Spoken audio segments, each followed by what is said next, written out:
नमस्कार बच्चों, आज मैं आपको अन्याय के विरोध में नामक कहानी पढ़ाने जा रही हूँ, जिसके रचयिता अंतोन चेकव जी हैं। तो उसके लिए आप लोग पृष्ठ संख्या 41 खोलिएगा। तो सबसे पहले जो है मैं आपको पाठ का जो सार है उसे मैं समझा देती हूँ।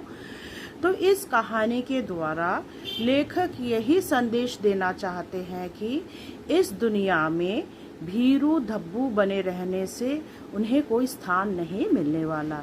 यानी यहाँ पे लेखक ने एक गवर्नेंस रखा था जिसका नाम जूलिया था।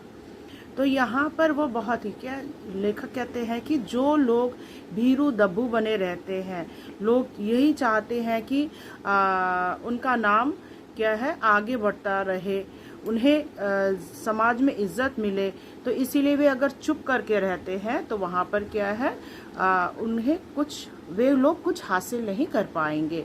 तो ऐसे लोगों को क्या है अन्याय का विरोध करना चाहिए।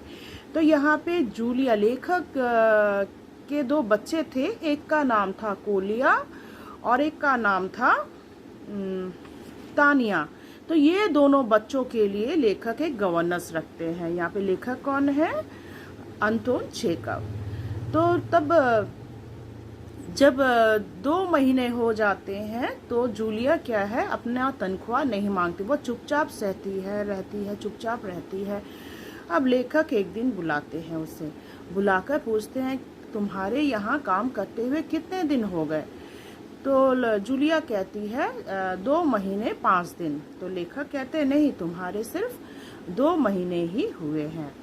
उसके बाद लेखक पूछते हैं कि तुम यहाँ जो काम कर रही हो तुम्हारी तनख्वाह कितने में तय हुई थी? लेखक कहते 30 रूबल में तय हुई थी ना, मैंने डायरी में वही नोट करके रखा है। तब जूलिया कहती है नहीं, क्या है मेरा तनख्वाह जो है 40 रूबल तय हुआ था। पर लेखक के कहने पर भी कि 30 रूबल वह कोई प्रतिवाद नहीं करती, चुपचाप उससे सह लेती है। तो उसके बाद डायरी खोलते हैं और कहते हैं देखो तुम रविवार को काम पर नहीं आती थी, इस हिसाब से 2 महीने के 9 रविवार हुए हैं। वे पैसे तुम्हारे तनख्वाह से क्या है काट दिए जाएंगे। इसके अलावा तुमने 3 छुट्टियां ली थी।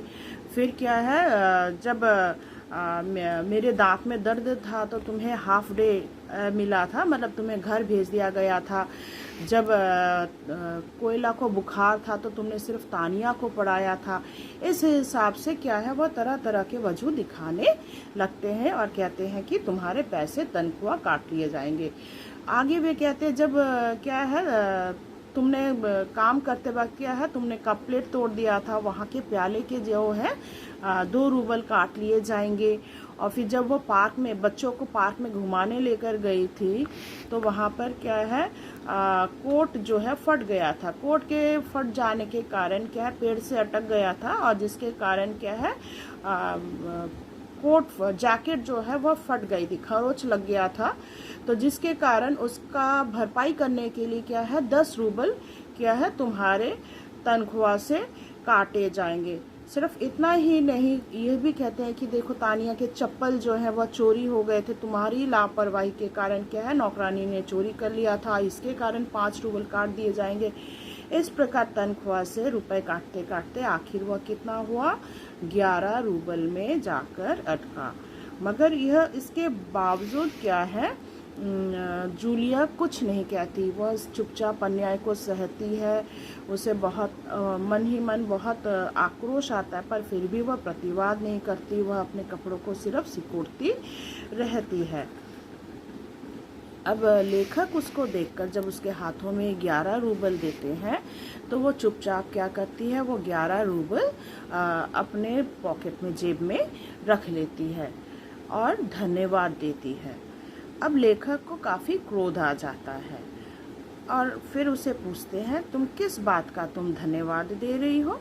तब जूलिया कहती है कि आपने कम से कम 11 रूबल तो दिया है, इसके पहले जितने लोगों के घर में मैंने काम किया है वहाँ पर मुझे एक भी तनख्वाह मतलब एक भी रुपया नहीं मिला, एक भी पैसा नहीं मिला। तब अंतोन चेकव जी लेखक जो है वह जूलिया को समझाते हैं। वे कहते हैं देखो, मैंने तुम्हें शिक्षा देने के लिए क्या है तुम्हारे साथ एक क्रूर मजाक किया है, ठीक है। तो मैं तुम्हें सिखाना चाहता हूँ कि देखो, अन्याय का हमेशा प्रतिवाद करना चाहिए। मैं तुम्हारा तनख्वाह नहीं काटना चाहता, पर जब तुम्हें पैसे नहीं मिल रहे तो तुमने उसका प्रतिवाद क्यों नहीं किया। जीवन में यदि जीना है तो अन्याय का विरोध करना ही होगा, नहीं तो समाज में तुम्हें कोई स्थान नहीं मिलेगा। तो इस प्रकार लेखक जो है 40 मतलब 2 महीने के 80 रूबल होते हैं, वे 80 रूबल निकालकर वे कहते हैं देखो, मैंने तुम्हारे जो 80 रूबल हैं वह मैंने अलग करके रखा है, तो ये 80 रूबल जो है ये तुम्हारे तनख्वाह हुए। मगर तुम्हें मैं यह सीख देना चाहता था कि भीरू और धब्बू बन के रहने से कुछ नहीं होता, अवश्य प्रतिवाद करना चाहिए। तो आशा करती हूँ ये जो कहानी का सार है यह आपको समझ में आया होगा। अब आप लोग पृष्ठ संख्या 44 को लीजिएगा, पेज नंबर 44, जहाँ पर मैं आपको लेखक का जो जीवन परिचय है वह पढ़ाऊंगी, ठीक है। यहाँ से शॉर्ट क्वेश्चंस आता है तो उसको आप लोग ध्यान से सुनिएगा। सबसे पहले जो है अंतोन चेकव का जन्म, तो सुनो। अंतोन चेकव का जन्म 29 जनवरी सन 1800 यानी 29 जनवरी 1800 में उनका हुआ था। कहाँ पर उनका जन्म? दक्षिण रूस में हुआ था। तो यहाँ पे आप लोग अंडरलाइन कर लेंगे, दक्षिण रूस और तमान रोग नामक शहर में हुआ था। किस शहर में हुआ था? तमान रोग नामक शहर में, उसको आप लोग अंडरलाइन कर लीजिए।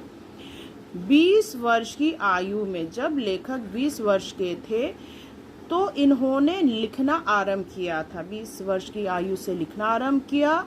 इन्होंने लघु कथाएं, कहानियां, प्रहसन, व्यंग्यात्मक लेख आदि लिखे हैं। चेखव ने अपनी रचनाओं में 19वीं शताब्दी के 9वें दशक के रूसी समाज का यथार्थवादी चित्रण किया है। इन्होंने सैकड़ों कहानियां लिखी, इनमें सामाजिक कुरीतियों का व्यंग्यात्मक चित्रण किया गया है। इन्होंने अपने सभी नाटकों में साधारण लोगों की मामूली जिंदगी का सजीव वर्णन किया है। इनका प्रभाव अनेक रूसी लेखकों, बुनिन, कुप्रिम, गोकी आदि पर पड़ा। यूरोप, एशिया और अमेरिका के लेखक भी इनसे प्रभावित हुए। इनकी मृत्यु 15 जुलाई सन 1904 में हुआ। तो यहाँ से जो है लेखक का जन्म, लेखक की मृत्यु और जन्म का जो स्थान है, इसको आप लोग अच्छी से पढ़ लेना, ठीक है। आशा करती हूँ। अभी देखो, अब पृष्ठ संख्या आप 41 खोलिए, जहाँ पर हम पढ़ाएंगे अन्याय के विरोध में। तो ये जो पाठ बोध है, अंतोन चेकव की प्रस्तुत कहानी का सीधा सा संदेश है कि स्वयं को भला दिखाने के लिए, लेखक कहते हैं स्वयं को भला दिखाने के लिए क्या है, उपक्रम में दब्बू और भीरू बोदा बने रहना कदापि उचित नहीं होगा, ठीक है। खुद को क्या है, भीरू बनाए नहीं रखना चाहिए, अन्याय का प्रतिवाद करना चाहिए। तो लेखक कहते हैं हमेशा अन्याय का प्रतिवाद करना चाहिए। आशा करती हूँ यहाँ तक आपको मैं जो सार है वो समझ में आया होगा। बाकी मैं आपको पार्ट 2 में पढ़ाऊंगी। धन्यवाद।